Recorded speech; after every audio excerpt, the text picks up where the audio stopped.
friends. I'm Emily Lay, and you're listening to the Simplified podcast. If you're looking for some calm in the middle of your circus, then this is it. You've come to the right place.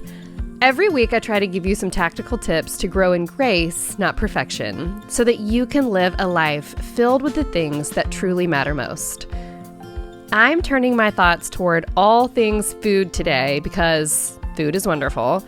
If you're looking to use some summer space to get a little organized before summer ends, I am right there with you. One of the best tools I have for that is my Simplified recipe binder. Listen, it's so helpful to have a physical place to put your family's favorite recipes, whether it's a handwritten note card from your grandmother or a recipe you found online last week. Pop on over to emilylay.com and get your recipes organized with the Simplified recipe binder today. I cannot believe we are already here, you guys. We are about to start school here in Pensacola. Yes, I know it's the end of July, but that is how we roll in the South. We start mega early down here. This time of year always gets me thinking as summer closes out and colleagues start coming back from vacation and school buses start to fill the streets again. It almost feels like a time for New Year resolutions 2.0. It feels like time has been flexible for a while, whether you have kids who are out of school or you're just a happy adopter of your company's Summer Friday policy. And when your time starts to get a little less flexible, that's when you feel this idea of routine starting to pull at you again. And that is not a bad thing. You know how I feel about routines. They help us carve space so we can actually live well and with our sanity intact. One of the first things that begins to pop back into my routines is a regular supper time. And I don't know about you, but when I'm in make all the routines mode, I am gung-ho about making healthy, delicious meals for my family with lean proteins, lots of fruits and veggies. But here's the honest truth. There will be days when all of your goal setting and best laid plans are interrupted by life. Specifically, those days when you feel like you cannot cook another meal. There may be carpools and deadlines and errands and all the things that make you feel like the kitchen is the last place you could possibly spend some time. Or maybe you're just hormonal and completely over it. Whatever. I get it, okay? The kitchen is kind of a hamster wheel, and we all know I'm not exactly the biggest fan of cooking myself. But for some reason, these tiny people that I gave birth to, they all want food at least 3 times a day and a snack or 2 or 7 thrown in for good measure. So I have to feed them and Brian and myself. So listen, we'll have an episode about meal planning and meal prepping that'll change your life and all of that in a few weeks, simplifying the thing that I find really difficult. But today, we are going to focus on a few meals to have in your back pocket when you just cannot cook another thing. I'm talking like zero brain power, fridge to mouth in 15 minutes kind of meals. More like food assembly instead of actual cooking. And seriously, in the middle of summer, who wants to spend much time standing over a hot stove anyway? Not me. So here we go. 6 easy meals when you don't want to cook. Number 1, this is a big favorite over here, oven-baked salmon.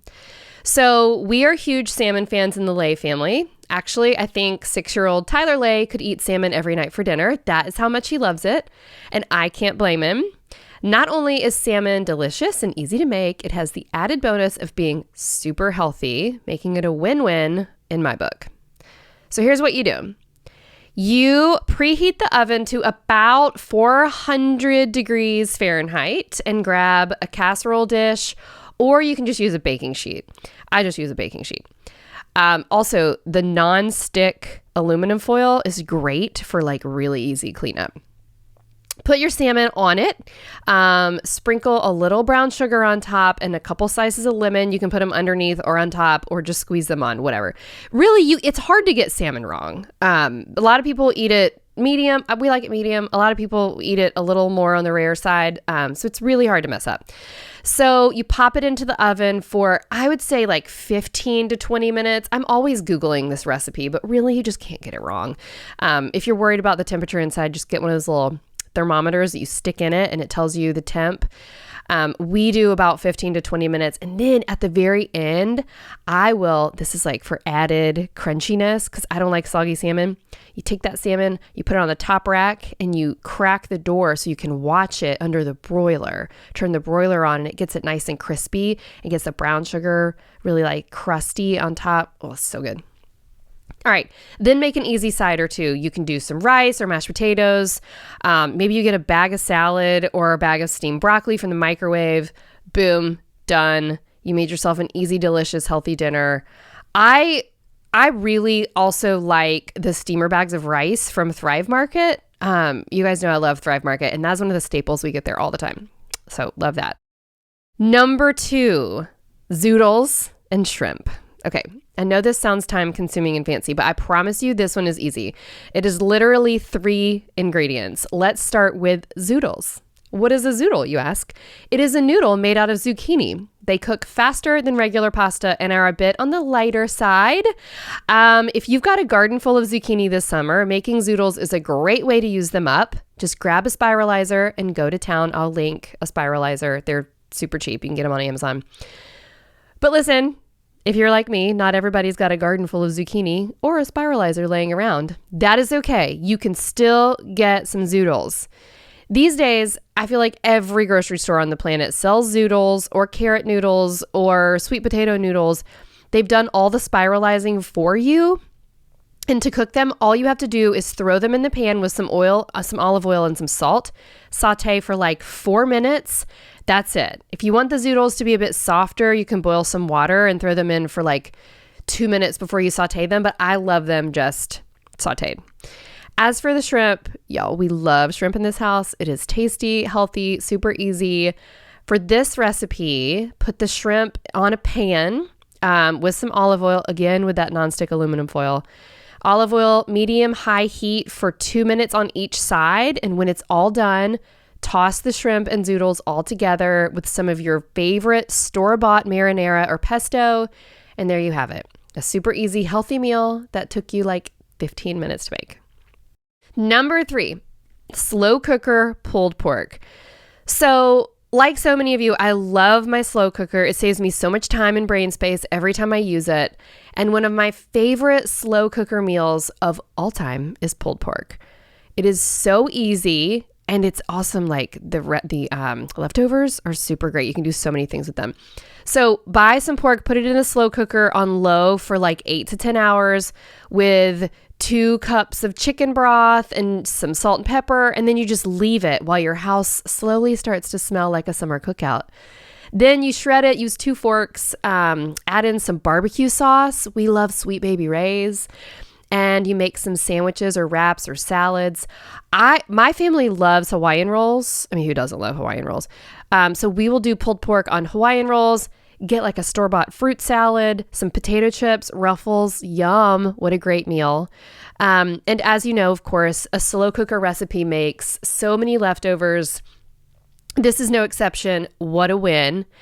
Also, if you want to get a little fancier, 2 Peas in Their Pod has a great slow cooker pulled pork recipe that makes the barbecue sauce inside the slow cooker with the pork. That's if you're feeling fancy. I just dumped the Baby Ray's on it and called it a day, but I have made this one before and it's really good. I'll link to it in the show notes. Number 4, open-faced sandwiches. Listen, sometimes all you need is a good sandwich, and an open-faced sandwich is basically a code word for clean out the fridge meal. We all need a few of those in our back pocket. So here's what you do. Grab a loaf of French bread from the store, or use whatever you have on hand. Then top it with meat, cheese, veggies, mustard, mayo, whatever you love. Put it on this sandwich. Get the kids involved too. Let them make their own sandwiches, as weird as they might make them. They'll be all about it. And then when your sandwiches are made, pop them on a sheet pan lined with foil and stick them in the oven to bake at 350. Or if it's too hot in your house for the oven to be on, I get it. Just stick it under the broiler until the cheese is melted. Caveat, be sure you watch it closely because the broiler is no joke. It will burn fast. And trust me, when I saw that, I can say actually that the minute you step away, your sandwich is going to turn into charcoal. So don't go anywhere. So our favorite open face sandwich is we get a loaf of Cuban bread or French bread and you cut it like horizontally. Does that make sense? Like long ways. So you have like a top and a bottom. And then we will cut that into pieces. And then I will do like ham or turkey. I'll do some provolone cheese. And then I like to put green olives, like we'll slice up green olives and put it on top. And then put a little bit of Italian dressing. Any kind of Italian will work. I love the Olive Garden Italian dressing. You put a little bit on top. Yes, it makes it a little soggy-ish. Not soggy. It just makes it like it's dressing on a salad. I mean, on a sandwich. It's just so good. Trust me, it's not soggy. And then you let the bread get a little crunchy. I'm starving now. All right. Number 5. This is one of my favorites. Mac and peas. Yes, you heard me. My kids actually asked for this meal tonight. Mac and peas is a staple in our house, especially like if we have a babysitter or something. And we don't see that changing anytime soon. Sometimes after a long day of school and work and all the things, like all you want is a little comfort food. And that is why we always have a few boxes of our favorite mac and cheese, specifically Annie's mac and cheese, and a bag of frozen peas. So what you do is you cook the mac and cheese just like you normally would. You get it all done. Take the frozen peas out and dump them in. Put the lid on and keep stirring and wait a minute. And then the warm noodles cook the peas. It's so yummy.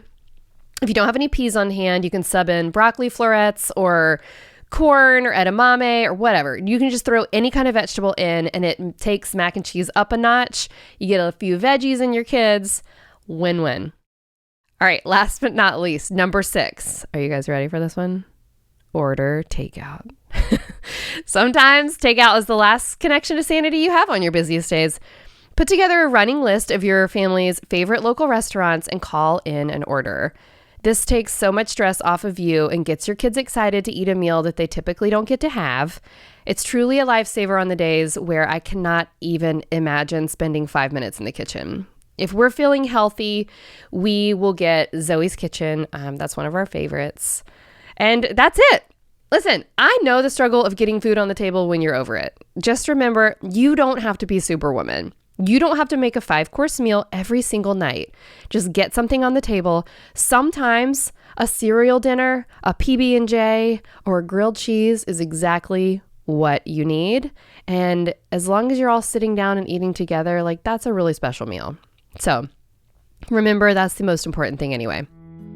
As we close out this episode, I would like to pray a little blessing over you as you think about how to care for your body and your family, even on the craziest days.